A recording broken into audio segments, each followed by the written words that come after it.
Yang terhormat, Rektor Universitas Hasanuddin, Ibu Profesor Dr. Dwi Aristina Pulubuhu MA, yang kami hormati, Ketua Senat Akademik Universitas Hasanuddin, Bapak Profesor Dr. D.A. Suyami Harja, Ketua Dewan Profesor Universitas Hasanuddin, Bapak Profesor Dr. Insinyur Mursalim.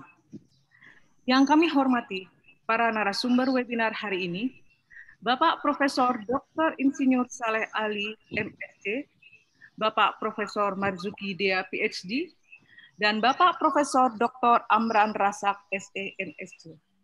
Yang kami hormati, Bapak Moderator Bapak Profesor Dr. Insinyur Imam Mujahidin Fahmid, MPD. Serta yang kami hormati dan banggakan, Bapak Ibu peserta webinar dari seluruh Nusantara. Assalamualaikum warahmatullahi wabarakatuh. Selamat pagi, salam sejahtera bagi kita semua. Puji syukur kita panjatkan kehadirat Allah Subhanahu wa Ta'ala, Tuhan yang Maha Kuasa. Atas izin dan rahmat-Nya, pada kesempatan kali ini kita dapat dipertemukan bersama dalam acara webinar Dewan Profesor Universitas Hasanuddin dengan tema Inovasi Sistem Pemulihan Sosial Ekonomi Pasca Pandemik COVID-19. Walaupun seminar melalui meeting Zoom dan live streaming YouTube, kami harapkan tidak mengurangi hikmatnya acara ini. Dan masih dalam suasana Idul Fitri 1441 Hijriah, tak lupa kami mengucapkan minal aidin wal faizin, mohon maaf lahir dan batin.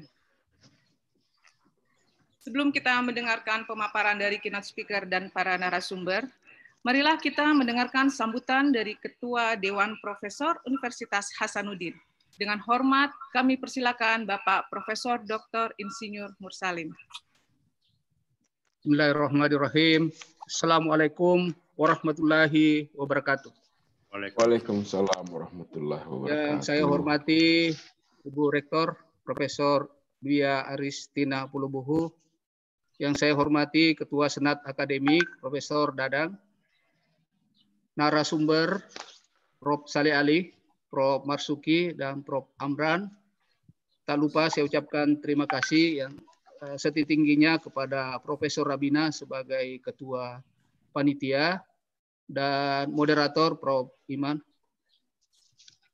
Bapak Ibu sekalian yang saya hormati, hari ini kita akan melakukan seminar yang berkaitan dengan inovasi pemulihan ekonomi berkaitan dengan ekonomi dan sosial berkaitan dengan virus corona ini. Virus corona yang hadir di tengah-tengah masyarakat pada tahun 2020 ini sungguh menyita perhatian. Dampak yang terlihat tidak hanya mempengaruhi kesehatan masyarakat, akan tetapi turut mempengaruhi perekonomian negara. Bahkan saat ini perekonomian dunia mengalami tekanan berat yang diakibatkan oleh virus tersebut. Oleh karena itu, Dewan Profesor Universitas Hasanuddin menggagas suatu kegiatan pada hari ini dengan jumlah peserta yang mendaftar kurang lebih 2.300 orang. Terima kasih atas partisipasinya, khususnya kepada pembicara utama, Ibu Prof. Dwi dan narasumber, Prof. Saleh Ali, Prof. Marzuki, dan Prof. Amran. Demikian, dan saya sampaikan selamat datang para peserta dari seluruh penjuru Nusantara. Assalamualaikum warahmatullahi wabarakatuh. Waalaikumsalam warahmatullahi wabarakatuh.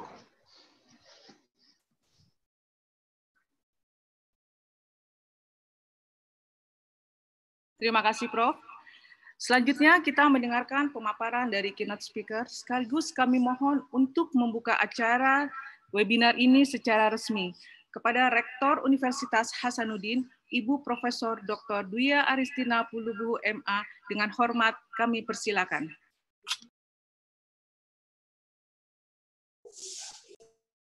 Assalamualaikum warahmatullahi wabarakatuh, dan selamat pagi bagi seluruh peserta yang mengikuti acara webinar dari Dewan Profesor Universitas Hasanuddin. Tentu yang pertama saya mengucapkan yang terhormat nih ya, kepada semua profesor, pimpinan dan ketua Dewan Profesor Universitas Hasanuddin serta seluruh anggota. Yang terhormat juga para narasumber, tentunya Prof. Saleh Ali, Prof. Marsuki, Prof. Amran, dan moderator ada Prof. Imam. Partisipan yang mengikuti webinar ini baik secara Zoom ataupun YouTube. Alhamdulillahirabbil alamin wassalatu wassalamu ala asyrofil anbiya wa mursalin Sayyid Muhammad wa ala alihi washabin ajmain amma ba'du. Kepada seluruh pimpinan dan anggota Dewan Profesor Indonesia dan seluruh peserta, mohon maaf lahir batin. Yang kedua, ini Hari Kesaktian Pancasila. Selamat Hari Pancasila. Ini tepat sekali Dewan Profesor mengadakan event yang bagian dari kontribusi kita kepada bangsa dan negara. Pertama, saya mengucapkan terima kasih ya kepada Dewan Profesor Unhas yang telah berupaya mengadakan webinar ini, sharing pengetahuan, informasi yang akan kita sebarluaskan kepada masyarakat, juga kepada pemerintah tentunya. Karena saya diminta sebagai keynote speaker, boleh saya share screen ya, Bu Tandri ya.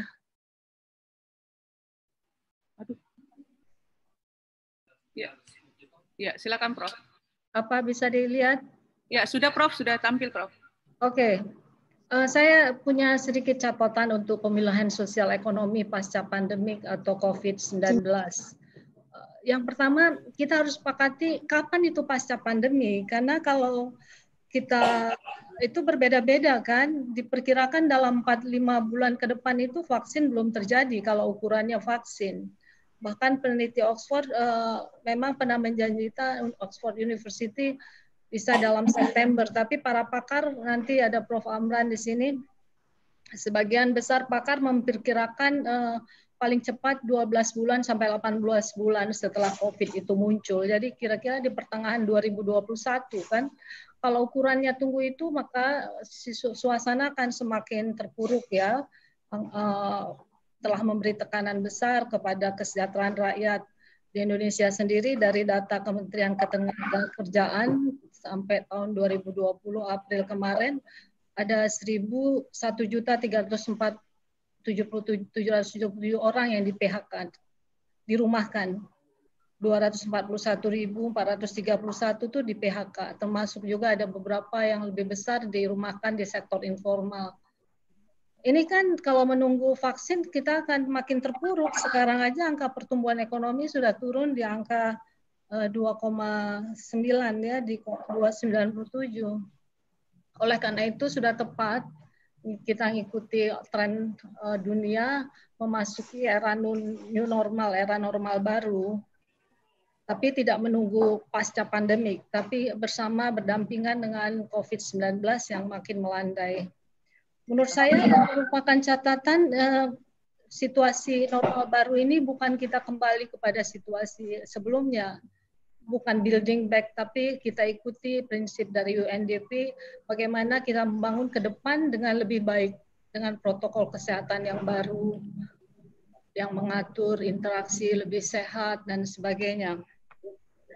Bapak Ibu Dewan Profesor dan seluruh peserta, kita bersyukur pemerintah telah menetapkan program pemulihan ekonomi nasional. Cuma ada catatan sedikit dari saya. Memang penetapannya nanti menunggu PSBB dicabut. Ini lagi berdebat kan. Nah, ini juga akan berlaku secara berbeda tergantung nanti bagaimana tingkat daya tular virusnya itu ya, RT-nya dan R0-nya harus mengikuti standar WHO, harus di bawah 1 kan. Nah, karena syarat harus ada bukti yang lain, syarat infrastruktur kesehatan, kemampuan tes lab per 1 juta penduduk dan sebagainya. Pemerintah telah menyiapkan cukup besar dana 641,1 triliun kalau mendengar pernyataan Pak Jokowi.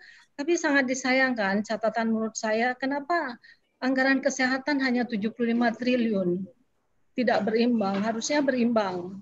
Karena kita akan hidup dalam keadaan new normal kan, hidup dengan COVID, tapi untuk turun melandai maka terlalu sedikit angka itu, karena kalau terlalu angka itu pun yang 641 tuh 0,1 itu lebih besar ke insentif perpajakan di dunia usaha, tambahan anggaran kementerian, sangat disayangkan. Ini nanti dibahas barangkali melalui Prof. Amran lebih detail. Nah, bagaimana seharusnya? Seharusnya kalau tekanan ekonomi dan kesehatan itu tidak ditangani dengan baik akan mengganggu kohesi sosial dan stabilitas politik masyarakat.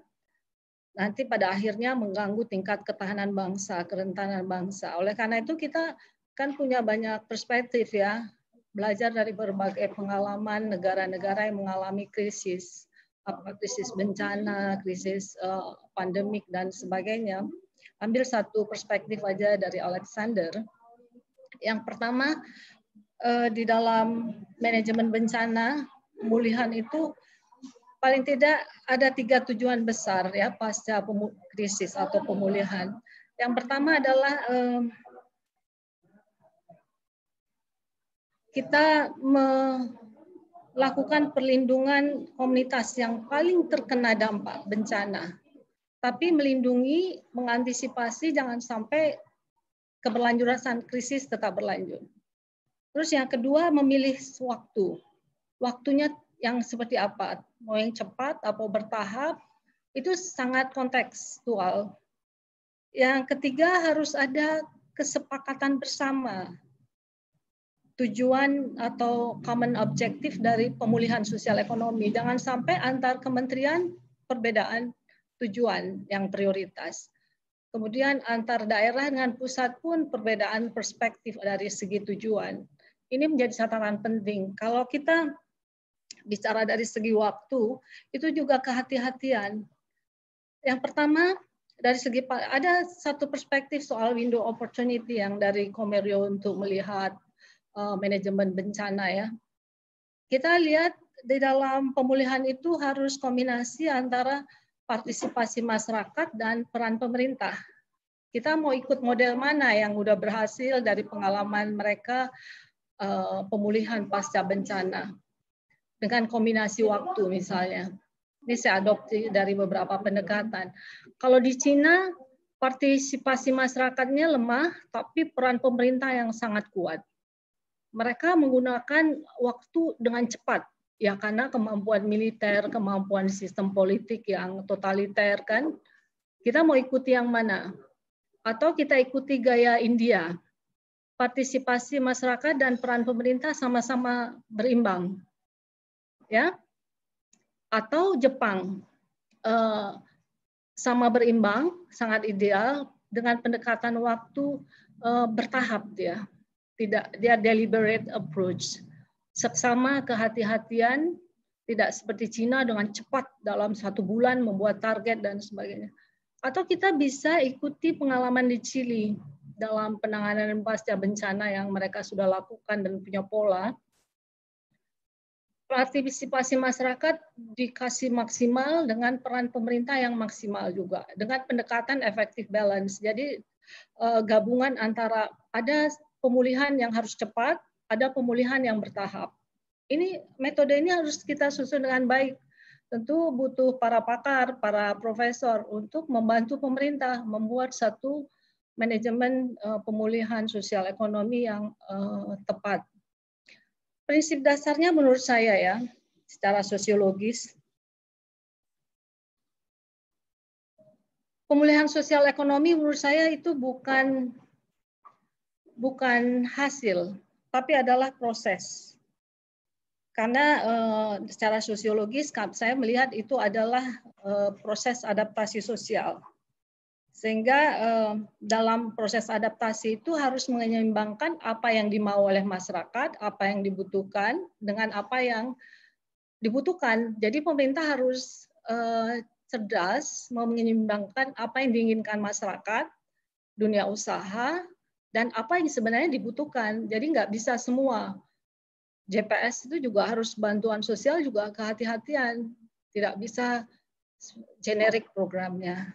Yang paling penting adalah ada kesepakatan itu maksudnya, kesepakatan dari semua stakeholder tentang indikator sosial ekonomi apa yang mau dipulihkan.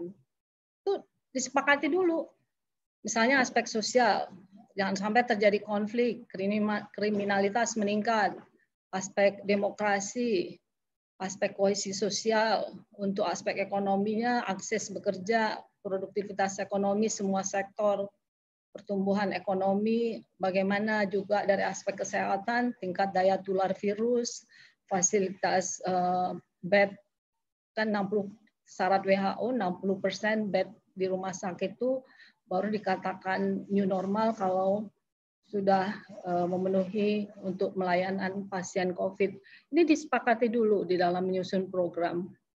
Nah, catatan saya, ini yang merupakan saya bilang catatan, kita harus bantu pemerintah untuk buat skenario. Yang pertama kita melihat dari perspektif untuk membangun sistem pemulihan sosial ekonomi, itu masalah yang kompleks. Harus berbasis data dan analisa. Jadi kalau ada program harus diukur, tepat sasaran, bagaimana dampaknya, keberhasilannya. Intinya kebijakan harus tetap berdasar data dan terukur. Dan yang paling penting tidak ada tumpang tindih antar regulasi. Jadi kebijakan antar kementerian, Kementerian Perdagangan, Kementerian Pertanian, Kementerian Kesehatan itu harus konsisten, sinkron. Apalagi antara kebijakan antara pemerintah daerah dan pusat. Nah ini kan kita lihat ini masih kacau antara pusat sama daerah. Ini yang harus kita bantu memberi masukan pada pemerintah. Dan yang paling penting kebijakan itu menurut saya ada kesiapan daerah karena beda-beda setiap daerah, sehingga atau ada satu daerah yang perlu ada tahap transisi, ada perlu short term atau perlu long term recovery. Yang penting menurut saya memang sudah tepat keputusan pemerintah tidak ditetapkan secara serentak PSBB berdasarkan kesiapan daerah, berdasarkan tingkat daya tular, pemenuhan standar WHO untuk sarana kesehatan, dan sebagainya. Ada satu hal menurut saya yang paling penting juga di dalam skenario pemulihan itu nanti, jangan dibiarkan pada mekanisme pasar. Melalui intervensi pemerintah, pemerintah perlu menetapkan parameter tadi, indikatornya, pulih secara sosial apa, pulih secara ekonomi apa, dan harus berbasis pada karakter atau kearifan lokal. Misalnya gini, untuk pemulihan ekonomi, dibuka area perdagangan, supermarket, pertokoan, pelayanan logistik lainnya. Tapi pemerintah kan yang lebih tahu misalnya, lebih penting membuka pasar tradisional misalnya. Maka pasar tradisional mana yang paling safe secara kesehatan bisa dibuka dulu. Karena perputaran perdagangan ekonomi itu pedagang kecil terpusat. Itu yang lebih tahu kan pemerintah. Makanya pemerintah daerah paling penting sekali itu. Dan yang paling penting jangan sampai pemulihan ekonomi itu untuk sektor perekonomian yang inklusif sifatnya. Jadi untuk toko atau pusat pelayanan untuk kebutuhan yang melayani kebutuhan masyarakat eksklusif ya, sekelompok kecil masyarakat itu jangan prioritas dulu untuk mencegah untuk mengikuti protokol kesehatan. Itu di nomor 2 kan. Yang paling penting dalam era normal baru ini kita membangun norma baru sebenarnya. Membangun banyak protokol. Ya, masyarakat diajak didorong untuk dalam sistem pemulihan sosial ekonomi yang punya standar. Jangan adaptasi secara mandiri, bisa liar, nanti COVID-19 bisa naik secara mendadak. Ada roadmap pemulihan dan dibuat banyak protokol. Misalnya bagaimana protokol untuk pasar rakyat, bagaimana protokol untuk di lembaga pendidikan, interaksi di sekolah, bagaimana protokol untuk di kegiatan olahraga misalnya, di area sarana olahraga. Kita harus membangun banyak protokol. Ini namanya norma baru. Jadi membangun norma bagaimana perilaku sehat dan sebagainya. Nah, karena dari aspek sosiologis menurut saya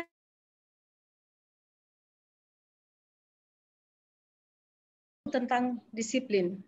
Tapi kesadaran ini menurut saya, dan kesadaran solidaritas sosial tentunya, ini sifatnya tidak membangun kesadaran secara individual, tapi kesadaran secara struktural. Sehingga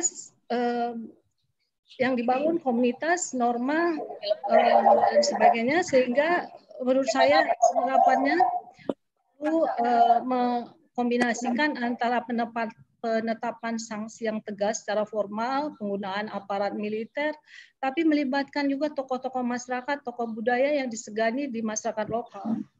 Nah, ini menurut saya skenario dalam kita menyusun, membantu pemerintah menyusun pemulihan sosial ekonomi nasional. Saya kira itu catatan saya pada webinar ini. Tadi saya berharap nanti paparan dari berbagai narasumber dan tentu ada tanya jawab bisa menghasilkan pemikiran-pemikiran yang lebih tajam dan kritis soal membangun inovasi sistem pemulihan sosial ekonomi pasca pandemi. Maka tadi diminta oleh moderator bahwa membuka tentu pada hari yang baik sekali ini dan dalam keadaan sehat, maka webinar yang diselenggarakan oleh Dewan Profesor Universitas Hasanuddin yang bertemakan inovasi sistem pemulihan sosial ekonomi pasca pandemi secara resmi, sekali lagi dengan Bismillahirrahmanirrahim, silakan dimulai. Semoga menghasilkan sesuatu yang sangat bermanfaat buat kita hidup dalam tahap new normal dan dalam jangka panjang selanjutnya jika menghadapi krisis-krisis yang lain, terutama krisis pandemik. Terima kasih kepada Dewan Profesor dan seluruh peserta serta narasumber tentunya. Demikian, wabillahi taufik wal hidayah. Wassalamualaikum warahmatullahi wabarakatuh. Waalaikumsalam warahmatullahi wabarakatuh. Terima kasih, Prof. Melangkah ke acara selanjutnya, yaitu pemaparan materi dari para narasumber. Bapak Ibu yang kami hormati, seminar ini akan dipandu oleh moderator, Bapak Profesor Dr. Insinyur Imam Mujahidin Fahmi, MTD. Saya serahkan kepada moderator. Silakan, Pak.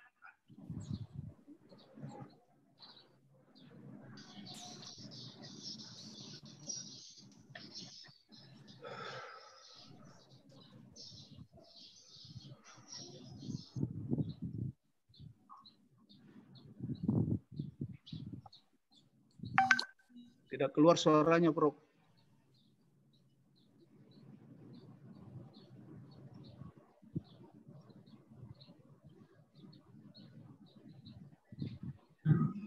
Assalamualaikum warahmatullahi wabarakatuh. Waalaikumsalam warahmatullahi wabarakatuh. Bapak Ibu yang saya muliakan. Warahmatullahi wabarakatuh. Waalaikumsalam warahmatullahi wabarakatuh. Ketua Dewan Profesor Universitas Hasanuddin yang saya muliakan, Prof. Saleh S. Ali yang saya banggakan, Prof. Marzuki, Prof. Amran Rasak, manusia-manusia pilihan menurut saya yang hadir pada hari ini, Bapak Ibu sekalian yang juga ikut dalam acara kita pada siang ini. Selamat datang di forum ini. Saya kira satu komen saya yang pertama, Dewan Profesor satu tahap lebih cepat dari komunitas yang lain, karena kita sudah berbicara tentang inovasi sistem pemulihan pasca pandemik, sementara pandemiknya sedang berjalan. Kita tidak tahu kapan pandemik ini akan berakhir, tapi kita sudah siap-siap untuk menghadapi apa yang harus kita lakukan pasca pandemik. Ini satu langkah menurut saya yang akan sulit dikejar oleh yang lain. Jadi kita unggul dalam satu tahapan waktu, kita sudah membicarakan sesuatu yang sebetulnya masih jauh ke depan. Bapak Ibu sekalian, saya kira apa yang disampaikan oleh keynote speakers tadi, kita akan hidup dengan era kenormalan baru, sebuah era yang dalam konteks kebaruannya itu yang diisi adalah soal nilai, soal norma, soal etika, soal entitas sosial sebetulnya yang harus kita persiapkan. Karena secara kasat mata kita sedang mengalami semacam defisit keragaman imunitas sosial. Jadi ketangguhan sosial kita itu runtuh karena imunitas sosial kita tidak beragam, justru seragam selama ini. Jadi hampir 100 tahun kita merdeka, kita memang dipandu dengan keseragaman cara berpikir, cara bertindak, merespon setiap turbulensi sosial yang ada. Jadi ketika terjadi turbulensi sosial seperti ini, kita responnya dengan kacamata yang seragam. Akhirnya ketika terjadi keruntuhan di satu tempat, tempat lain ikut runtuh. Saya kira ini menjadi poin penting menurut saya yang akan kita bicarakan berikutnya. Bapak Ibu sekalian, untuk mempersingkat waktu,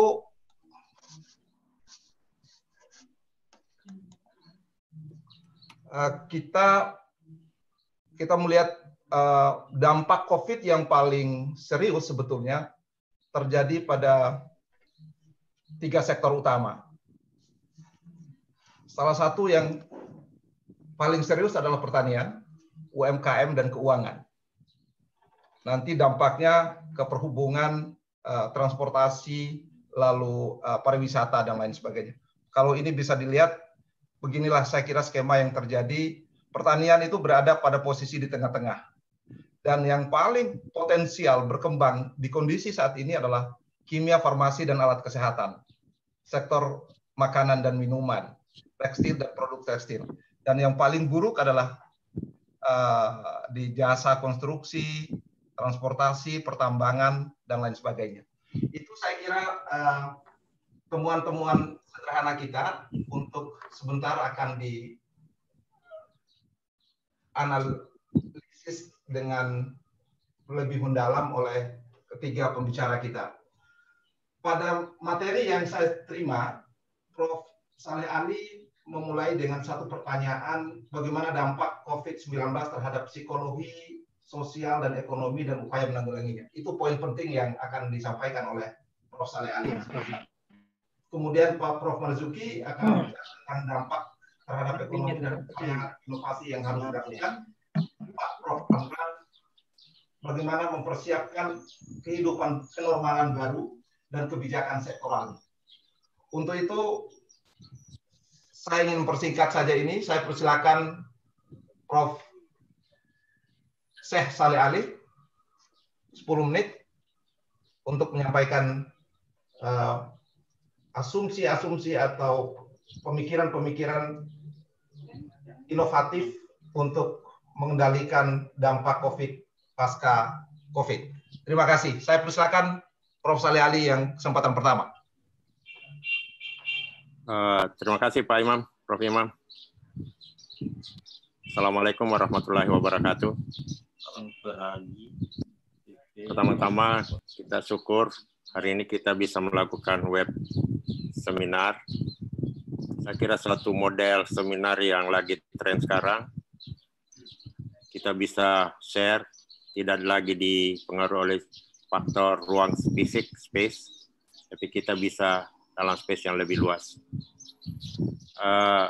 Bapak-bapak, Ibu peserta semua, Ibu Rektor saya hormati, Ketua Dewan Senat Universitas dan Ketua Dewan Guru Besar, serta partisipan semuanya.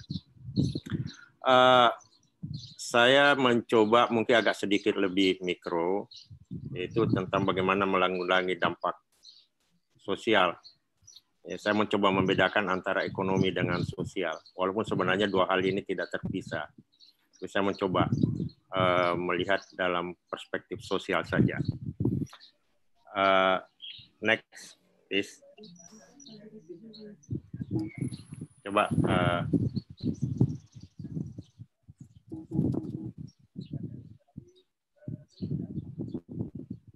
kemudian Bapak Ibu yang saya hormati, mungkin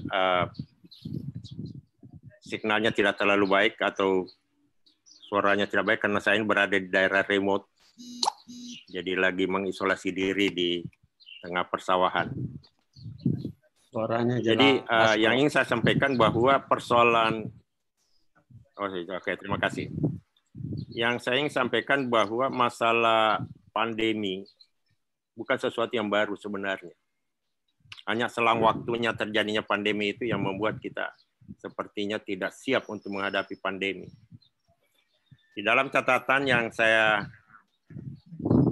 dapatkan, paling tidak ada 12 pandemi besar yang pernah tercatat dalam sejarah umat manusia. Tahun 1965,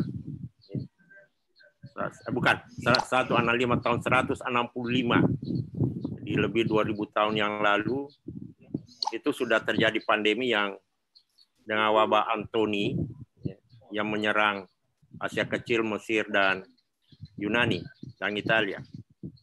Kemudian terakhir lagi ada Black Death 1346 sampai 1353, itu menyebabkan kematian 25 juta jiwa.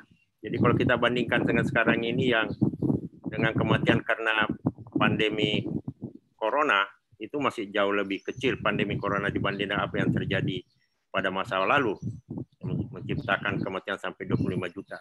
Bahkan pandemi yang besar seperti misalnya flu Spanyol yang masih ada sekarang ini yang terjadi 1918 sampai 1920, itu menyebabkan kematian sampai 50 juta jiwa. Masih sangat kecil dibanding dengan apa yang kita alami sekarang ini. Yang saya ingin katakan bahwa sepertinya kita terlalu membesar-besarkan ini, corona ini. Kita terlalu membesar-besarkan, yang walaupun sebenarnya akibat, bahkan banyak informasi mengatakan bahwa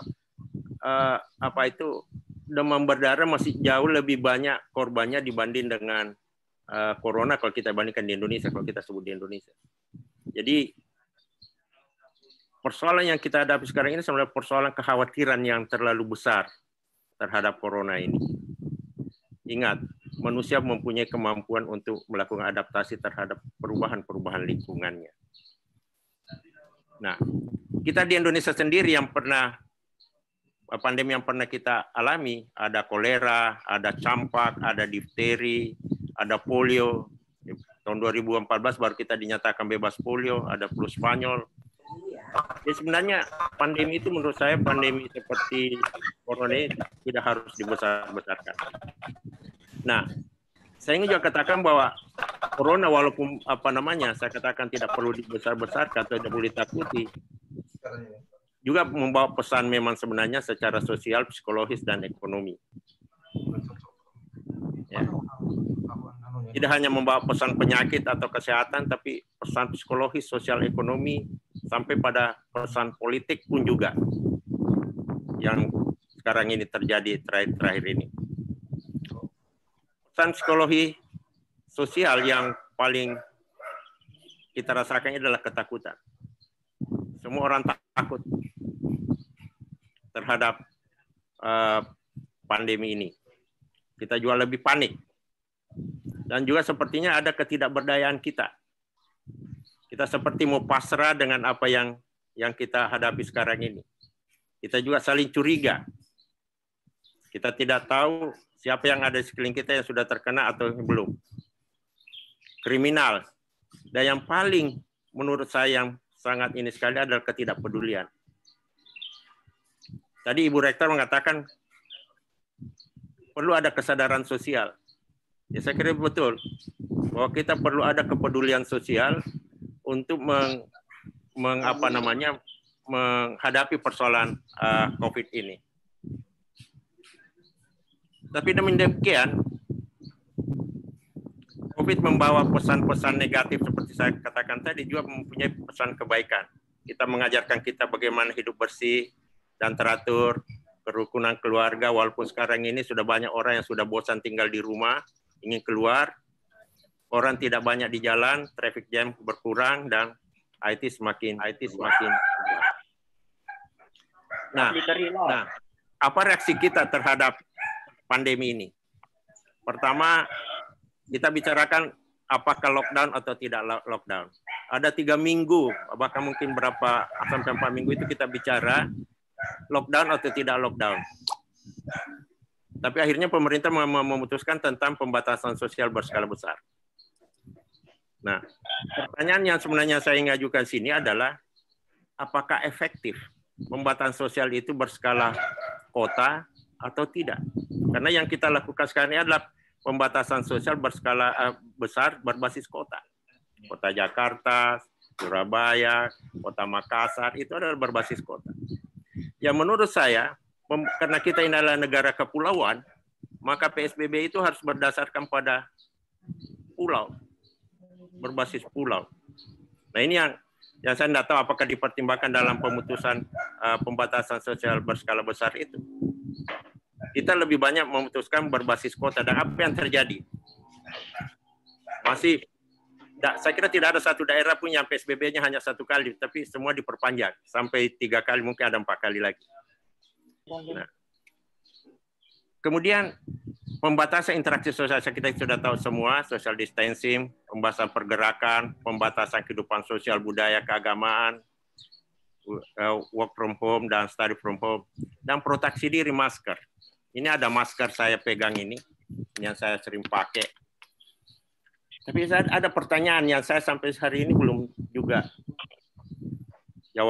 dapat jawabannya. Apakah masker yang dipakai oleh masyarakat ini sudah cukup aman? Karena ada persepsi yang ada di dalam masyarakat sekarang ini yang mengatakan bahwa kalau sudah pakai masker sudah aman. Kita tidak tahu apakah semua masker atau masker yang ada beredar di masyarakat ini cukup aman untuk dipakai, karena ada masker yang dibuat saya dijahit begitu saja, sehingga begitu masyarakat ini pergi bebas karena meyakini bahwa kalau sudah pakai masker sudah bebas, sudah aman dari corona, dia bebas ke pasar, dia bebas kemana, dalam kehidupan sosial, maka ya kita tidak tahu, mungkin saja masker yang dia pakai tapi itu juga bocor untuk virus COVID misalnya. Jadi ini masih ya mungkin ada yang meneliti bagaimana masker-masker yang ada sekarang ini cukup protektif dalam corona. Tapi kalau kita mengatakan ya daripada tidak ada kita pakai saja apa yang ada, ya saya kira boleh-boleh saja kita berpikir seperti begitu. Kemudian Bapak Ibu yang peserta web seminar yang saya hormati, pertanyaannya adalah bagaimana seharusnya kita bereaksi. COVID-19 harus dilihat sebagai sesuatu yang temporer, stres dan shock. Jadi saya melihat ini bukan suatu yang long term stres dan shock, tapi dia hanya bersifat sementara. Kita mungkin dalam beberapa bulan ini, kalau kita lihat prediksi-prediksi dari ahli matematika, mengatakan bahwa mungkin dalam waktu beberapa bulan kemudian kita sudah kembali kepada normal. Yang walaupun sekarang katakan orang normal baru. Sekarang ini kelihatannya ada kepanikan dan frustrasi pemerintah dalam upaya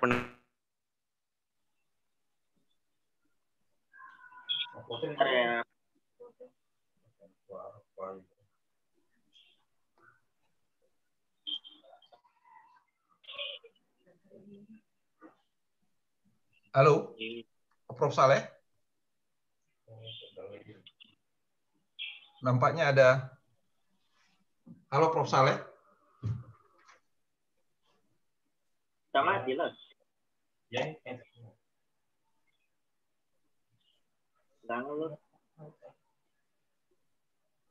Ada sedikit gangguan di tempatnya Prof. Saleh. Halo, Prof. Saleh. Ada gangguan di audio. Prof. Saleh.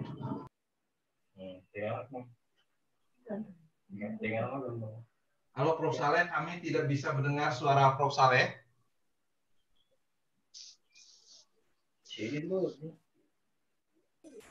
Tidak kedengaran. Tidak kedengaran, Prof. Saleh. Sekali keluar tidak bisa lagi masuk gitu. Karena penuh. Bapak Ibu sekalian, kita akan lanjut kepada materi berikutnya. Bapak Prof. Marzuki Dea, PSD, untuk menyampaikan pokok-pokok pikiran yang berhubungan dengan formula yang akan kita pilih sesudah pandemik ini. Saya persilakan, Pak. Prof. Marzuki. Halo, Assalamualaikum warahmatullahi wabarakatuh. Selamat pagi dan salam sejahtera. Waalaikumsalam warahmatullahi wabarakatuh. Yang saya hormati Ibu Rektor, Ketua Senat, dan Ketua Dewan Profesor, Ketua Panitia Prof. Rabina, dan Prof. Imam, serta para hadirin dan para profesor yang ikut webinar pada pagi hari ini. Jadi saya apa yang sudah disampaikan oleh Ibu Rektor sebagai pengantar, sudah banyak hal yang sudah dicakup. Tapi izinkan saya beberapa hal juga yang ingin disampaikan, terutama dalam kaitan kehususan saya di bidang ekonomi. Jadi pembahasan ini kalau saya bagi ada 4 ya. Nah, yang pertama ini tentu kita sudah paham semua pada dasarnya bahwa pandemi ini ada yang mengatakan sebagai sesuatu yang biasa dan ada juga yang mengatakan berat, tetapi pada dasarnya kita mengalami masalah dengan pandemi ini. Dan luar biasanya ini menyentuh hampir seluruh dunia. 200-an, 12-an negara itu mengalami itu. Ada yang parah dan ada yang kurang parah.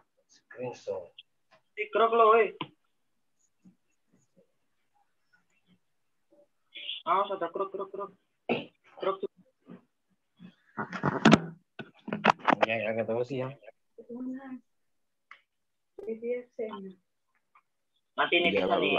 Tidak ada jalan lain, kita harus hadapi karena korban sudah berjatuhan. Saya tidak terlalu panjang lebar tentang itu, tentu yang saya lihat dari perspektif dampaknya. Nah, kalau kita cerita dampak kan itu ada 2 ya, bisa dilihat dari dampak sosial dan dampak ekonomi. Dari perspektif ekonomi dan sosial, saya menganggap kalau kita anggap kesehatan ini adalah aspek sosial dan ekonomi itu adalah aspek kenyataan yang harus dihadapi. Kalau kita misalnya pakai hukum Maslow, memang manusia ini hidup kebutuhan dasarnya ya itu tadi ada 3 pada dasarnya, yaitu bagaimana makan, bagaimana sehat, dan bagi aman. Nah, kalau kita lihat urutan Maslow itu berarti memang persoalan segalanya itu ditentukan dulu makan. Nah, makan yang bagus, kita akan sehat. Pada sehat yang bagus, aman kita. Tetapi saya sepakat bahwa tentu tidak ada yang harus kita katakan ini harus lebih dulu dan ini tidak. Karena persoalan 2 sisi mata uang yang jika hilang satunya itu tidak punya nilai. Nah, sehingga kita harus lihat dari perspektif itu. Nah, kalau khusus dari sisi ekonomi, kita bisa lihat dari dampaknya yang sudah nyata sekali ya. Kalau dari sisi global misalnya, jelas aktivitas ekonomi sudah berkontraksi sekarang. Secara dunia, negara-negara yang maju pun juga terhantam, termasuk Tiongkok. Pertumbuhannya sampai -6 periode awal periode tahun 2020 ini. Perancis jatuh 5,4, Eropa rata-rata -3.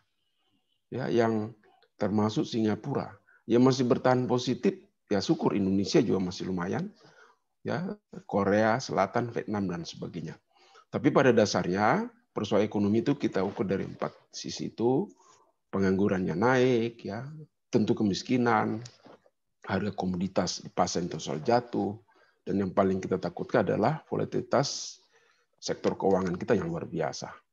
Nah, kalau kita dari perspektif nasional, nyata-nyata ini ada indikator di di slide berikutnya, pertumbuhan kita sudah jatuh ya dari 5,3, kemudian skenario berat itu bisa sampai -0,4, tapi alhamdulillah itu kita masih masih cukup bagus. Ini di slide 4 ya, coba mungkin pindah, please. Nah, kemudian pemutusan hubungan kerja juga seperti itu. Pengangguran sudah luar biasa. Kita sudah nyata di depan mata tadi, Ibu Rektor sudah beri gambaran. Ya, kemiskinan itu bisa meningkat sampai 5%, pengangguran bisa sampai mendekati 6% dari apa yang ada sekarang. Itu sangat mengkhawatirkan secara sosial. Nah, sehingga kalau lihat dari perspektif yang lain, bukan berarti sebenarnya semuanya juga hancur ya, tidak juga. Kan ada beberapa komponen kehidupan ekonomi kita masih tetap terjaga baik ya. Nah, ada beberapa indikator di slide 5 itu saya tunjukkan bahwa sebenarnya kalau kita lihat perkembangan COVID ini, memang sebenarnya ada indikator membaik ya. Ya, di sebelumnya. Jadi misalnya fatality rate-nya itu turun ya pada bulan April ya, dari yang memang puncaknya agak berat sebelumnya secara di Indonesia ini. Kemudian aluran modal itu sudah mulai membaik pada dasarnya di tengah. Kemudian rupiah sudah mulai stabil ya, pertengahan Maret itu sampai 17.000, tapi dengan kebijakan yang dilakukan oleh otoritas moneter dan fiskal sudah lumayan bisa bertahan di antara 15.000 sampai 15.500. Dan itu juga sudah tidak jauh daripada target kebijakan pemerintah. Nah, kemudian selain itu beberapa indikator juga masih terjaga sebenarnya secara ekonomi. Ya, misalnya inflasi itu masih dalam rate yang di bawah 5%. Pemerintah selalu mengatakan inflasi itu gawat di atas 5%. Kita masih di antara 2-3 ya. Itu fakta data ya. Jadi memang kita berbicara ini memang setuju dengan Ibu Rektor. Kita harus analisa dalam perspektif data, bukan berdasarkan pada perasaan. Karena memang repot kalau kita sebagai ilmuwan berdasarkan pada perasaan. Nah, kemudian neraca perdagangan kita juga itu surplus sebenarnya. Pada akhir-akhir April itu, semester April itu, Maret ya, itu lumayan surplus kita. Kemudian cadangan devisa kita itu bisa menutup sampai 7 bulan. Standarnya itu kurang lebih hanya 3 bulan, berarti cukup persediaan. Kemudian stabilitas sektor keuangan juga lumayan ya. Artinya likuiditas perbankan kita itu pada dasarnya cukup. Jadi kalau misalnya ada perbankan agak kurang menyalurkan kredit, itu mungkin pertimbangannya bukan dari likuiditas yang kurang, apalagi BI sudah masuk intervensi juga. Nah, termasuk yang juga meningkat itu adalah transaksi e-commerce, ini luar biasa ya, karena memang kita harus hadapi seperti itu.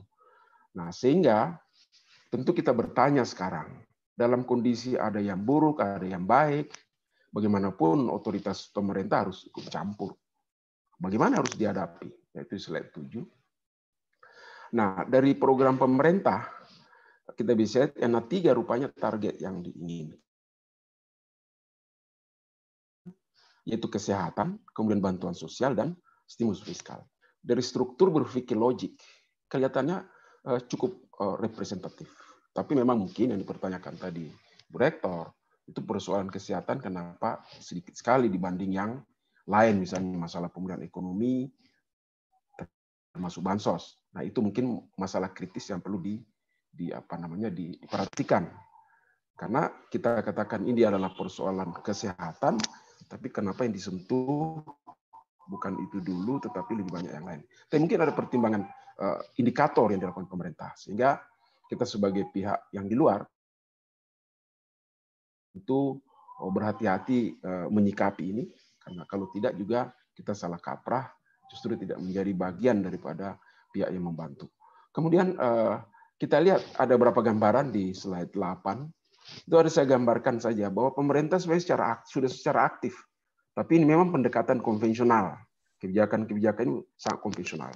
Tapi sudah lumayan, stimulus 1, 2, 3, sehingga biaya yang dikeluarkan pemerintah itu dengan beberapa banyak ini. Kesehatan tadi 75 triliun, ya, safety net 110 misalnya, kemudian dukungan pada pemulihan ekonomi, itu sudah ada. Itu menggambarkan sebenarnya kesiapan pemerintah untuk mengatasi ini ada. Hanya memang persoalannya yang banyak juga di soal sekarang ini, sudah sejauh mana sebenarnya pelaksanaan dari rencana ini. Itu yang sebenarnya belum ada akuntabilitasnya. Ini menjadi tanggung jawab para akuntan sebenarnya untuk mengevaluasi. Karena jangan sampai hanya catatan-catatan akunting saja, tapi dalam praktik itu belum. Itu yang kita belum bisa telusuri sebenarnya. Nah, memang tidak gampang. Nah, kemudian dari sisi kebijakan moneter, kita lanjut lagi ke otoritas berikutnya di 9. Otoritas moneter dan keuangan sudah luar biasa juga mengambil kebijakan yang sistematis kalau saya lihat. Ya, sampai ada 6, kemudian yang terakhir yang agak viral yang dipersoalkan, DPR minta uang dicetak, kemudian BI katakan tidak boleh. Itu juga benar. Nah, uang yang keterlibatan BI sebagai otoritas moneter, kemudian perbankan dengan OJK, itu sudah sebenarnya mensupport bagaimana program-program pemerintah itu, terutama program yang dilakukan ini secara konvensional, itu bisa di backup. Ya, jadi bukan lagi bukan berjalan sendiri, tapi eksistensi pemerintah itu ada.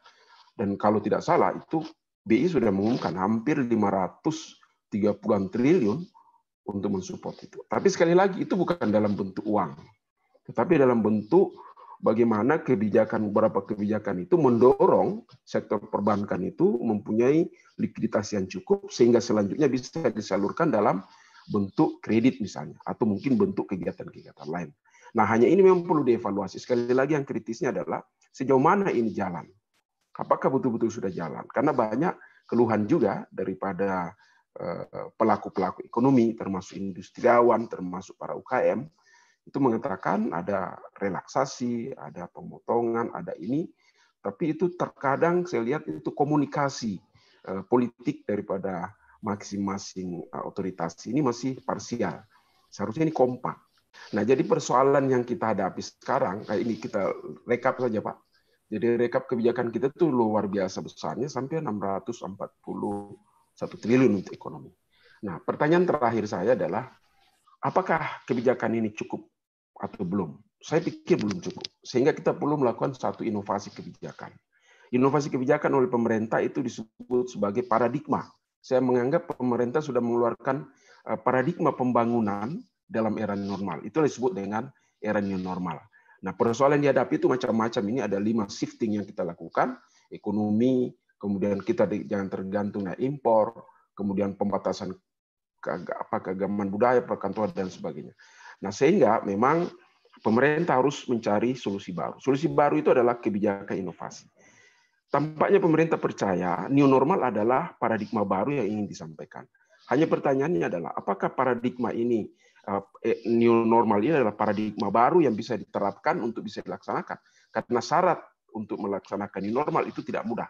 Mungkin ada di halaman berikutnya sudah terakhir. Terus, jadi era normal ini mempunyai syarat yang disebut dengan kebijakan inovatif. Itu ada syaratnya. Ini ada di slide 13, kita cepat saja. Di situ jelas ya, dari secara konseptual ya, itu sebenarnya sesuai dengan prinsip New Public Services Paradigm. Nah, ini secara teori. Kemudian dari United National Department, dialah 13, Pak. Itu sudah jelas sekali. Dan akhirnya kita simpulkan apa yang disebut dengan, kalau memang pemerintah mau new normal itu sebagai paradigma kebijakan publik, harus ada 7 syarat. Yang pertama, itu adalah kebijakan itu harus berdasarkan proses. Kemudian kebijakan itu harus berdasarkan metode tertentu. Kemudian kebijakan itu berdasar tujuan produk yang bermanfaat. Ya, jadi ada produknya. Kemudian berdasarkan konsep yang jelas, berdasarkan ada struktur organisasi yang baik, berdasarkan ada keterhubungan, dan kebijakan itu berdasarkan pada pengembangan SDM dan ilmu pengetahuan. Dan tujuan terakhirnya itu adalah menciptakan good policy governance. Pertanyaannya adalah, apakah new normal kira-kira sudah masuk dalam kategori itu? Ini banyak penjelasan saya, tapi waktu sangat terbatas. Sebentar kita lanjutkan. Kalau kita klasifikasi, sebenarnya new normal ini itu punya syarat, dan syaratnya itu harus yaitu tadi R-nya itu harus lebih kecil atau sama dengan 0. Disebut sebagai era di mana itu adalah new normal. Pertanyaannya, untuk implementasi kebijakan new normal ini, itu syarat itu yang paling banyak wilayah itu. Ya, bahkan pemerintah sudah mengatakan ada 112 kabupaten kota itu sebenarnya tidak masuk era zonanya sudah hijau. Nah, berarti sudah bisa, termasuk di Sulawesi hanya 2 ya, di Tator dan di Sulbar ada lagi Mamasa. Itu adalah satu indikasi yang bisa dijadikan ini. Nah, sehingga tarik ulur daripada kebijakan new normal yang disebut paradigma baru di dalam kebijakan publik ini dibenarkan. Dan menurut saya itu adalah dinamis dan itu memang suatu pilihan yang tidak mudah. Nah, kemudian yang terakhir kita bisa lihat kebijakan apa yang harus diperbarui. Nah, terakhir sekali di slide yang terakhir, kalau menurut saya kebijakan pertama yang harus diselesaikan di bagian terakhir aja itu adalah kebijakan otoritas fiskal harus diinovasikan. Kemudian kebijakan moneter harus inovatif juga. Nah, itu ada beberapa kebijakan kunci. Jadi penerimaan pengeluaran itu harus basis digital, ya. Kemudian harus berbasis fungsi, refocusing anggaran itu adalah salah satu kebijakan inovatif. Dari sisi kebijakan moneter, mix polisi harus berbasis digital, tidak bisa lagi konvensional. Termasuk quantitative easing itu adalah harus yang lanjutkan. Dan terakhir adalah kebijakan sektor UKM, pertanian yang berbasis hulu hilir, termasuk bagaimana kebijakan industri berbasis sumber daya pertanian dan kegiatan perdagangan. Ini adalah rumusan-rumusan menurut saya yang harus kita coba gali lebih dalam seperti saran dari Ibu Rektor. Kita harus membuat skenario-skenario bagaimana kebijakan publik pemerintah itu bisa berjalan sehingga era new normal itu bisa diterima sebagai satu keniscayaan, bukan lagi satu perdebatan. Karena bagi saya ini bukan waktu berdebat, tetapi waktu untuk membantu dan mencari solusi untuk para pemihak atau para otoritas yang bersangkutan. Barangkali demikian Prof. Imam, lebih kurangnya nanti kita bisa diskusi. Terima kasih Prof. Marzuki. Ya. Beberapa poin telah saya catat, nanti kita akan coba elaborasi. Saya persilakan dulu Prof. Amran Razak. Terima kasih. Ya. Silakan, Bang. Ya, terima kasih Pak Moderator, Bu Rektor yang saya hormati, Ketua Senat Akademik, Ketua Dewan Profesor, para guru besar Universitas Hasanuddin, serta para partisipan atau peserta di dalam diskusi ini. Assalamualaikum warahmatullahi wabarakatuh. Salam.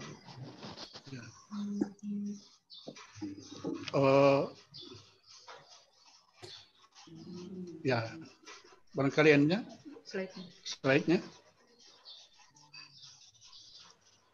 Ya, slide-nya. Oke.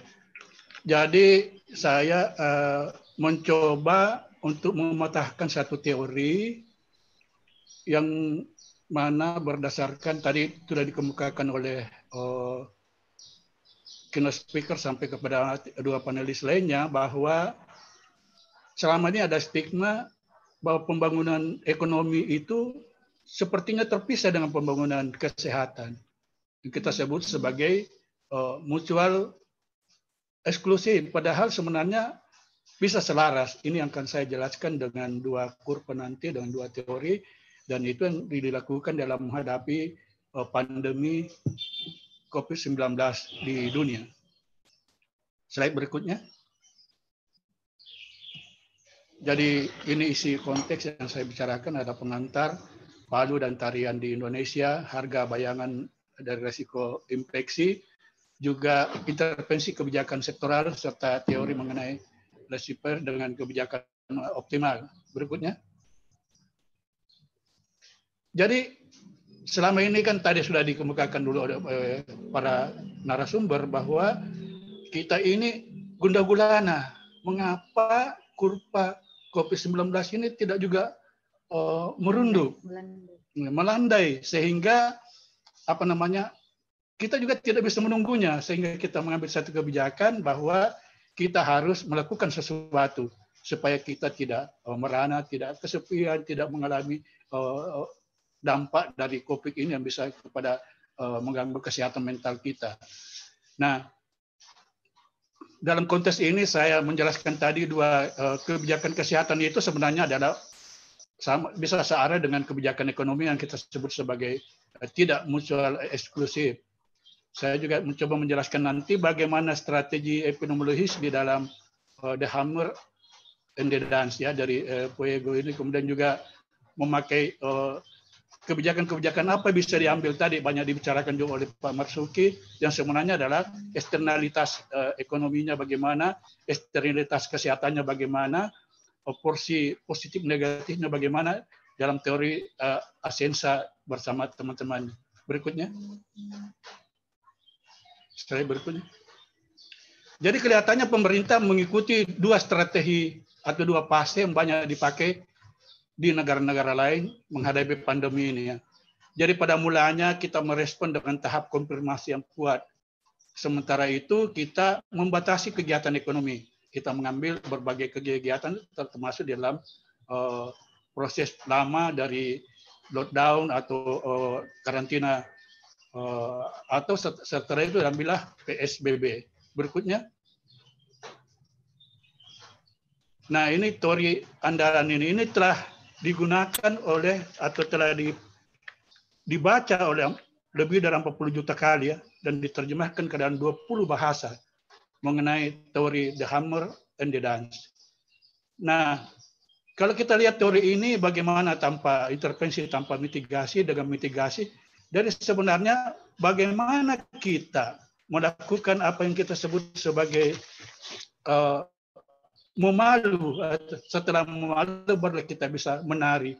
Kelihatannya ini kita tunggu kurva ini menanjak terus, tidak menunduk ke bawah, sehingga kita tidak sabar dan kita masuk ke mencari daerah-daerah datar. Sebenarnya persyaratannya untuk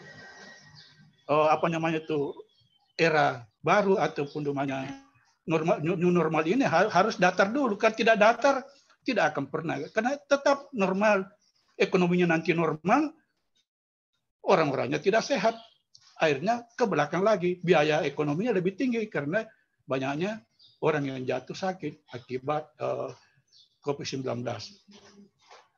Nah, apa yang tidak dilakukan secara taat, misalnya bagaimana mempelajari, bagaimana pertumbuhannya, ini sebagian sudah dilakukan oleh pemerintah kita, tapi COVID ini lebih dahsyat, sehingga kita tidak sabar untuk melompat ke atas. Nah, jadi bagaimana bisa sampai kepada keep to below R di bawah 1 ini. Jadi apa yang sudah dijelaskan tadi ya. Jadi ini berikutnya, kita lihat berikutnya. Nah, itu tadi yang kita sebut sebagai tarian. Nah, apa yang dilakukan oleh pemerintah adalah melakukan bujukan dengan stimulasi ekonomi. Sudah dijelaskan dengan gambaran tadi oleh Prof. Marsuk ya, proporsi kesehatan itu tidak lebih dari 75 triliun. Perlu saya sampaikan bahwa stimulan terbaru lagi itu sudah 900 triliun. 3 sektor ini tidak berubah. Yang berubah adalah justru sektor pemulihan kesehatan. Sekitar 600 triliun di Ibu Retno juga sudah katakan ya, ketimpangan itu akan bisa terjadi karena terjadi penggemukan sektoral di kementerian misalnya, atau penggemukan terjadi pada pengusaha-pengusaha besar, sehingga kemungkinan untuk terjadinya skandal BLBI 2 bisa terjadi kalau kita tidak awasi dan ketat. Jadi ini juga satu stimulus yang dianggap tidak adil, karena dengan 75 triliun, padahal judulnya Perpu menjadi undang-undang ini adalah mencegah COVID-19, tapi kelihatannya orang-orang ekonomi lebih sakit daripada orang-orang kesehatan, atau sebaliknya seperti itu. Oke, berikutnya. Slide berikutnya. Nah, new normal. Kesan kita ini atau disebut oleh Gubernur Jawa Barat sebagai adaptasi kebiasaan baru. Berarti ada kebiasaan lama yang tidak menguntungkan. Di dalam teori-teori perilaku kesehatan dikatakan untuk bisa menjadi manusia normal baru mesti ada perilaku baru. Perilaku baru itu mempunyai persyaratan knowledge, attitude, and practice. Jadi apa yang kita tahu, apa yang kita lihat, bagaimana kita melakukan secara positif, maka itu menjadi prasyarat untuk new normal. Nah, juga untuk new normal ini ada perkakas yang saya sebut sebagai perkakas deteksi, yang ada testing, tracking, treating, dan juga isolasi atau karantina. Jadi ini juga harus 3T tambah 1 ini harus menjadi protokol ketat. Nah, bangsa kita ini harus dihadapi dengan bijak dan dengan budaya lokal dan kekuatan, tidak dengan budaya kekuatan militer, karena cuma takut di depan, belakang bikin lagi. Nah, ini ada bangsa kita ini, orang Bugis Makassar bilang kejili-jili, ke indik-indik ya, ini bisa menjadi tidak harus ada yang saya sebut sebagai 3W. Kita hadapi masalah new normal ini dengan waras, wajar, tapi waspada. Berikutnya. Slide berikutnya. Ya, ini kita lihat ini sebaran-sebaran ini.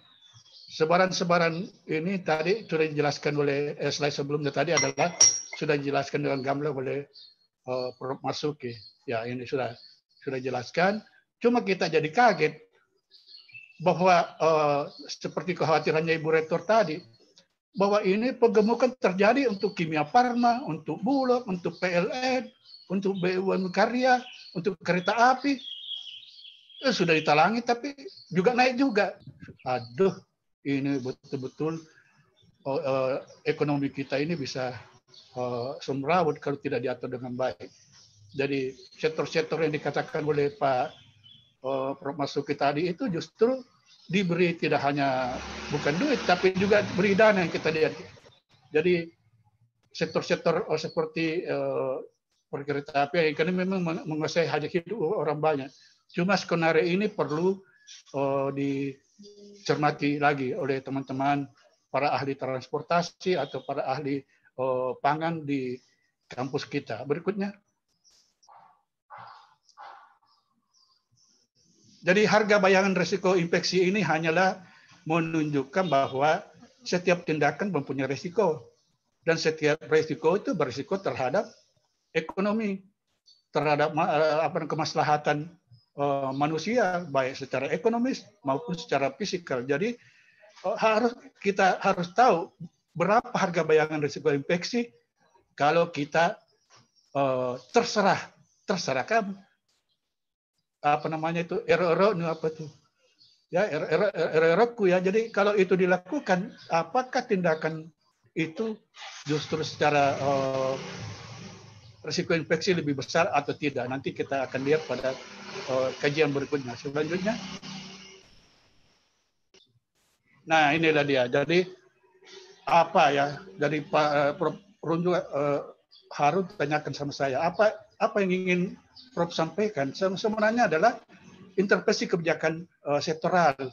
Mari kita lihat bahwa ada yang esensial tapi non kritikal, ada yang kritikal but not esensial, atau restriksi, atau juga ada leave alone. Jadi fase-fase mana yang kita lihat secara ekonomi, eksternalitas ekonominya tinggi tapi infeksinya rendah, atau infeksinya rendah tapi ekonominya tinggi, maka secara sektoral harus dilakukan. Tidak boleh, tadi Ibu Rektor juga sudah memperingat ya mengenai ekonomi inklusifnya di mana harus ditetapkan, bagaimana proporsi, atau sama dengan Gubernur Jawa Barat, sektor-sektor yang kelihatannya belum terlalu mendesak bisa dilakukan pada bulan-bulan berikutnya, tidak pada Juni, Juli, atau jadi retail apa segala macam. Tapi sektor-sektor yang berkaitan dengan hajat hidup orang banyak, seperti tadi dikatakan ada kedai, ada apa, ada sektor pasar, dan itu harus kita kelola dengan protokol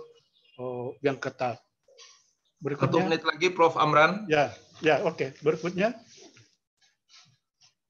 Nah, ini teori juga yang dikatakan tadi oleh Pak Prof. Marzuki. Jadi bagaimana equilibrium respire ini terjadi? Jadi bagaimana kekebalan itu bisa yang kita lakukan sekarang ini dengan melepas rakyat untuk ke mall misalnya atau kemana, maka kita sebut sebagai mengandalkan heredity imunitas ya, atau kekebalan kawanan. Ini namanya bertarung ya, mau makmur atau mau mati terserah Anda. Nah, ini berkaitan dengan kemampuan kita untuk mendeteksi efektivitas dari R0 itu di bawah R0 bisa tercapai atau serendahnya di bawah 1 sehingga tingkat penularan atau infeksi itu bisa dikendalikan. Berikutnya. Nah, kesimpulan saya adalah dinamika kebijakan optimal ini tergantung pada dinamika epidemiologis. Jadi kalau terjadi gelombang kedua kasusnya karena kita menganggap selesai, ternyata kembali lagi virus ini merajalela karena besarnya kerumunan yang terjadi. Kedua, kita harus waspada terhadap limpahan infeksi yang dinamis. Jadi kita mesti bersabar menunggu tadi skenario yang dikemukakan oleh narasumber, oleh Ibu Rektor sendiri, bahwa biarkan pengurangan ini terjadi secara terkendali, sehingga kita tidak harus membayar biaya lebih tinggi dari apa yang harus kita lakukan terhadap mortalitas yang lebih tinggi. Nah, nilai kekebalan keamanan ini sangat tergantung pada apakah alternatif jangka panjang itu tersedia. Tadi dikatakan oleh Ibu Rektor bahwa ahli-ahli meramalkan 2021 atau 2022, baru 1,5 tahun lagi baru kita bisa menemukan obat atau vaksin, sehingga kita harus mensiasati antara ekonomi atau kesehatan atau bersama-sama di dalam melihat cakrawala baru yang bernama suasana baru atau new normal. Berikutnya. Terakhir berikutnya. Nah, saya cuma bergurau saja supaya kita tidak frustasi, maka kurva-kurva ini barangkali dibaca terbalik saja supaya kelihatan melandai. Jadi selama ini kita tidak bisa menunggu dia terbalik, artinya kita balik sendirilah supaya melandai, agar kita atau para pejabat ini suka membaca terbalik sehingga dia katakan kita buka mall besok atau kita buka mall lusa, tapi ternyata grafiknya naik. Presiden marah, terpaksa kalau yang di bawah ini kan terserah mau dibalik kemana saja terserah. Ya, jadi jawaban saya adalah terserah kita. Individu, tanggung jawab individu menjadi tanggung jawab kesehatan, menjadi tanggung jawab ekonomi untuk Indonesia yang lebih baik. Terima kasih. Assalamualaikum warahmatullahi wabarakatuh. Balik coba, Prof. Amin. Iya, Prof.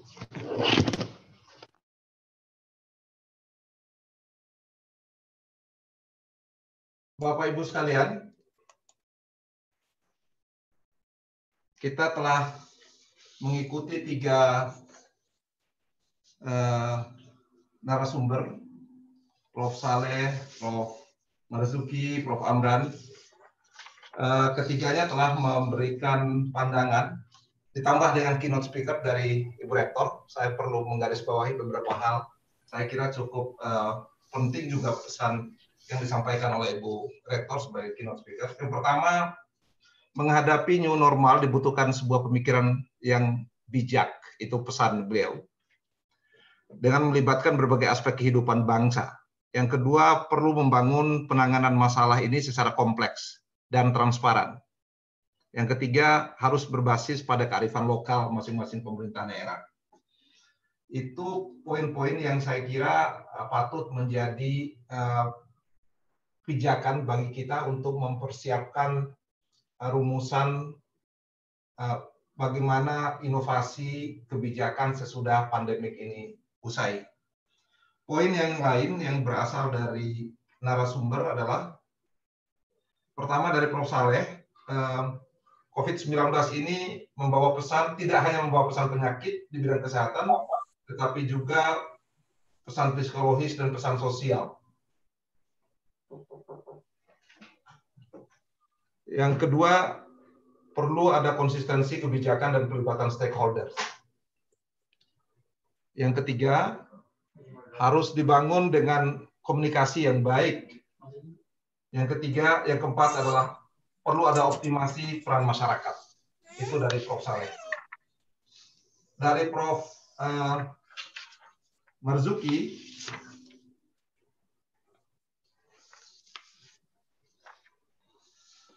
beberapa inovasi kebijakan ekonomi menghadapi ini, beliau mengharapkan perlu ada paradigma baru dalam inovasi kebijakan, atau yang disebut dengan era new normal. Satu poin yang paling penting adalah soal tidak boleh lagi kita bergantung pada apa yang disebut dengan importasi atau ketergantungan yang terlalu besar terhadap impor. Harus dibangun kebijakan sektor UMKM yang berbasis digital. Kebijakan pertanian berbasis industri dan digital. Kebijakan industri berbasis sumber daya lokal dan nasional. Itu kira-kira poin yang telah disampaikan oleh 3 narasumber. saya telah mendapat pesan atau pertanyaan kepada waktunya hanya berkonsentrasi.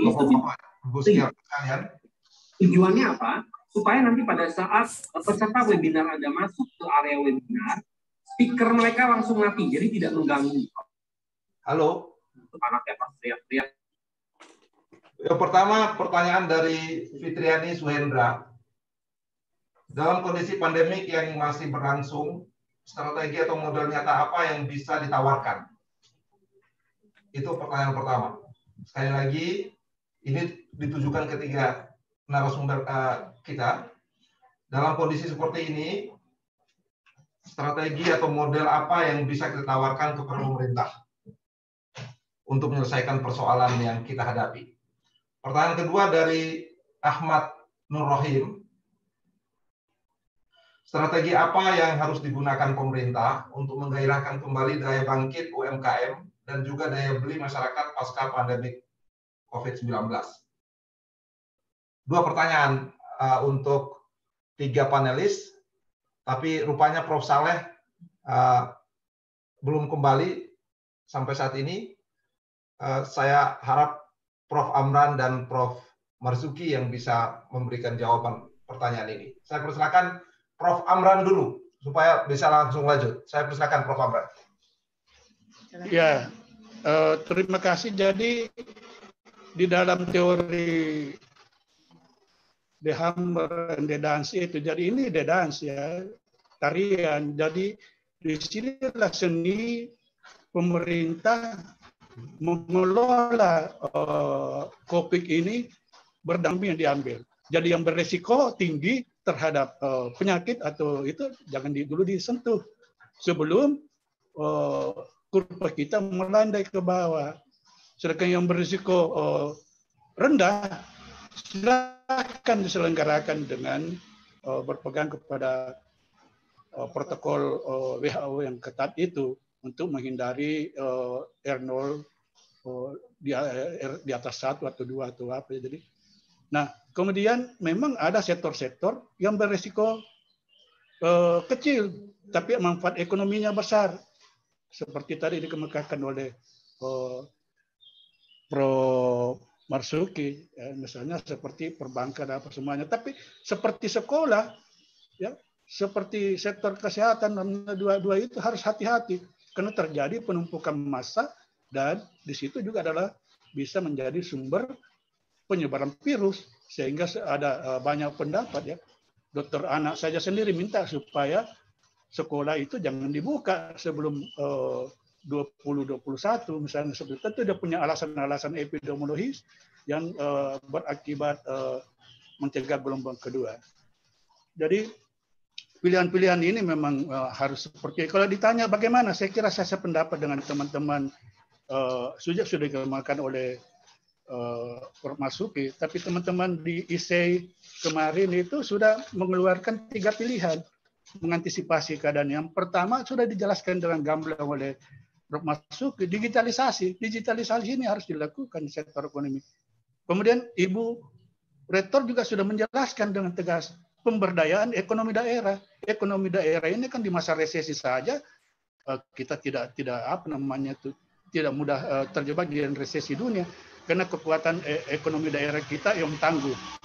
Kemudian Ibu Rektor juga sudah menyinggung bahwa pada akhirnya kita harus juga menguatkan ekonomi kreatif. Jadi tiga cara yang keluar untuk sini adalah melakukan digitalisasi ekonomi pemberdayaan ekonomi daerah. Jadi ini mestinya rektor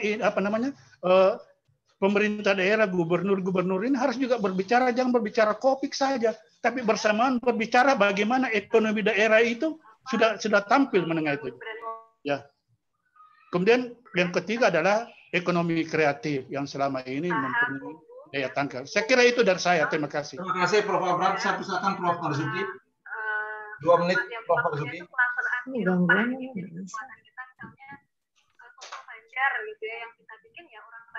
Silakan Prof. Marzuki. Oh ya, baik. Terima kasih. Jadi yang pertama memang kita harus sepakati dulu, ya seperti disampaikan tadi Ibu Rektor, harus ada kesepakatan dulu dengan paradigma kebijakan yang mau ditempuh di dalam mencapai tujuan ini.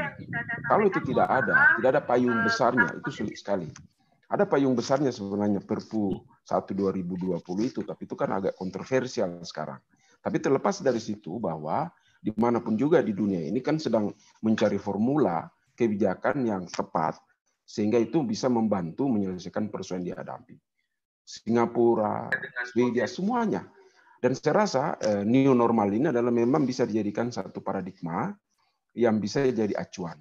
Hanya problemnya di kita, apakah kita sebenarnya bisa memenuhi syarat-syarat yang disebut dengan new normal itu? Nah, salah-salah new normal itu yang saya sebutkan tadi ada 7.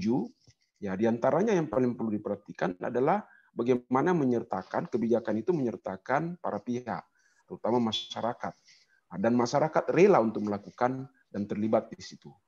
Nah, kemudian kebijakan itu jangan bersifat otoriter kalau bisa, dia demokratis. Dan libatkan para pemangku kepentingan, terutama budaya masyarakat, budaya lokal, kelembagaan ekonomi masyarakat. Kalau memang basis ekonomi kita itu ada di basis sektor informal. Sektor informal kita itu, syarikat ekonomi kita itu terbesar itu sektor informal, hampir 95%. Dan 70% itu adalah non-formal dari UKM itu. Jadi basis ekonomi kita itu sangat timpang sebenarnya, kecil di bawah, besar tanggungannya. Nah, sehingga kalau mau diperbaiki, inilah memperbaiki basis ekonomi dasar, yaitu sektor UMKM. Nah, kalau kita pilih lagi lebih jauh, UKM yang berbasis apa?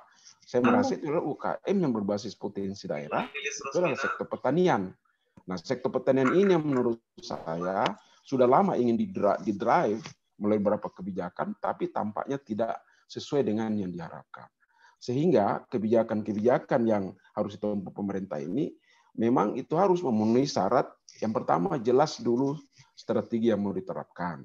Konsepnya itu apa? Siapa yang terlibat? Ya, dan kemudian mekanisme apa yang dilakukan. Oke, Pak Marzuki, saya kira cukup. Ya. Pesannya sudah bisa ditangkap. Saya lihat Prof. Saleh Ali sudah ada di sini. Saya persilakan Prof. Saleh memberikan komentar atas pertanyaan peserta tadi. Saya persilakan Prof. Saleh.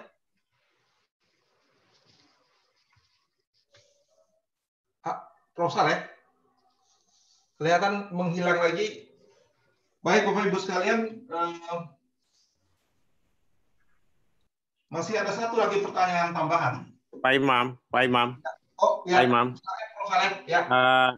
Saya tidak dengar tadi pertanyaan, tapi kesan saya yang penting menurut saya dari perspektif sosiologis itu adalah bagaimana membangun tentang kepedulian sosial itu.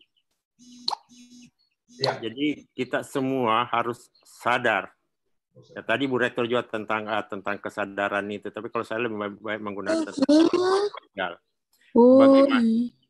Bagaimana setiap individu yang ada dalam masyarakat peduli terhadap orang-orang yang ada di sekitarnya, termasuk bagaimana ketika dia memproteksi diri itu adalah bagian daripada peduli kepada orang lain. Jadi jangan hanya memproteksi diri, tapi juga proteksi itu dikaitkan dengan kepedulian dengan orang lain. Saya kira itu yang saya ingin tambahkan dari penjelasan-penjelasan yang sudah ada. Terima kasih Pak Imam. Terima kasih Prof. Saleh. Terima kasih Prof. Marzuki. Halo Pak Imam, terima kasih. Terima kasih Prof. Saleh. Terima kasih Prof. Amran dan Prof. Marzuki. Terima kasih Pak Imam. Sudah sampai pada bagian akhir dari seminar ini. Yang pertama saya ingin memberikan catatan, satu hal yang cukup serius menurut saya adalah komentar Ibu Rektor atau pesan Ibu Rektor tentang era kenormalan baru atau yang Ibu Rektor sebut sebagai norma baru. Kita akan hidup dengan nilai-nilai baru, dengan prinsip-prinsip baru, dan dengan kesepakatan-kesepakatan baru. Poin lain adalah bagaimana menghubungkan kekuatan negara sebagai satu pihak yang yang terlibat di dalam proses menyelesaikan turbulensi ini dengan melibatkan stakeholders utama kita yang bernama masyarakat sosial. Jadi itu sebabnya desain yang harus kita bangun adalah antara lain misalnya kita bisa menunjukkan kemampuan kepedulian publik, kesadaran sosial yang tinggi terhadap masalah yang kita hadapi. Jadi tidak saja persoalan personal yang dia pikirkan, tetapi juga harus berpikir tentang persoalan kolektif sosial kita. Jadi perpaduan di beberapa negara memang seperti Vietnam misalnya, itu memadukan antara kekuatan negara dan kekuatan sosial, dan itu berhasil luar biasa. Mereka sekarang sudah berada pada tahap di ujung. Taiwan misalnya salah satu negara yang berhasil yang menggunakan kekuatan negara yang besar. Jepang seperti disampaikan oleh Ibu Rektor tadi memadukan kombinasi antara kekuatan sosial dan kekuatan negara. New Zealand juga mirip dengan itu, juga Australia. Itu negara-negara yang sudah cukup berhasil memberikan kontribusi menyelesaikan turbulensi yang sangat luar biasa ini. Satu hal lagi adalah bagaimana keterlibatan pemerintah sebetulnya di dalam fiskal pemerintah untuk menangani ini. Kita masih sangat kecil sekali. Amerika misalnya 10% dari PDB-nya. Malaysia saja Malaysia sudah 0,4 dari PDB-nya. Indonesia kira-kira 0,02 kira-kira sampai saat ini. Kontribusi fiskal atau dukungan fiskal negara-negara terhadap COVID ini. Jadi kita masih membutuhkan kekuatan negara untuk dipadukan dengan kekuatan sosial. Dengan cara itu saya kira format penyelesaian atau inovasi ini bisa kita tumbuhkan dengan cara yang belajar dari pengalaman negara-negara yang sudah berhasil menyelesaikan persoalan ini. Saya kira itu Bapak Ibu sekalian. Saya kembalikan ke MC atau panitia seminar ini. Terima kasih. Assalamualaikum warahmatullahi wabarakatuh. Waalaikumsalam warahmatullahi wabarakatuh.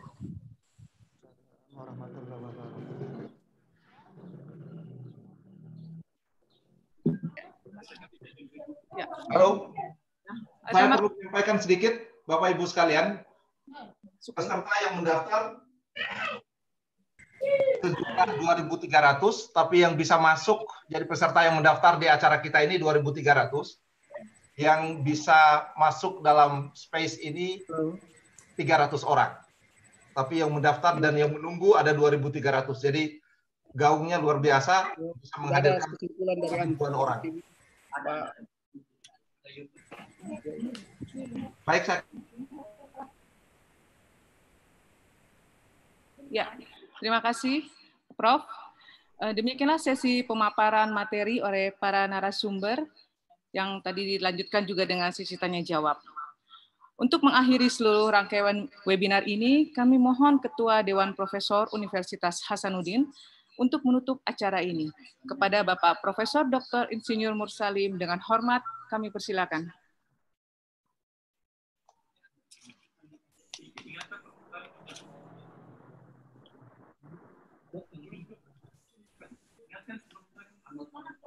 Prof, suaranya belum. Mute gitu. Tunggu. Oke, naiknya. Oke. Ya, Assalamualaikum warahmatullahi wabarakatuh. Waalaikumsalam.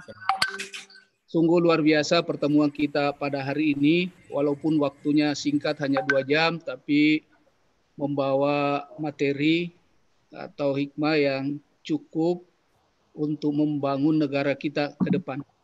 Oleh karena itu, saya ucapkan terima kasih kepada Ibu Rektor selaku pembicara utama, kemudian Prof. Saleh Ali, Prof.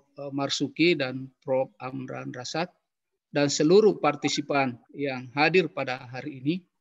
Dan saya juga mohon maaf sebesar-besarnya, karena pasti masih banyak teman-teman yang sudah mendaftarkan diri, tapi begitu susahnya masuk karena keterbatasan ini. Mudah-mudahan kesempatan berikutnya lagi kita akan berjumpa. Sekali lagi saya ucapkan terima kasih atas partisipasinya.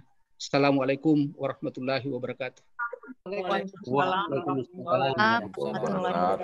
Dengan demikian webinar Dewan Profesor Universitas Hasanuddin dengan tema Inovasi Sistem Pemulihan Sosial Ekonomi Pasca Pandemi COVID-19 berakhir.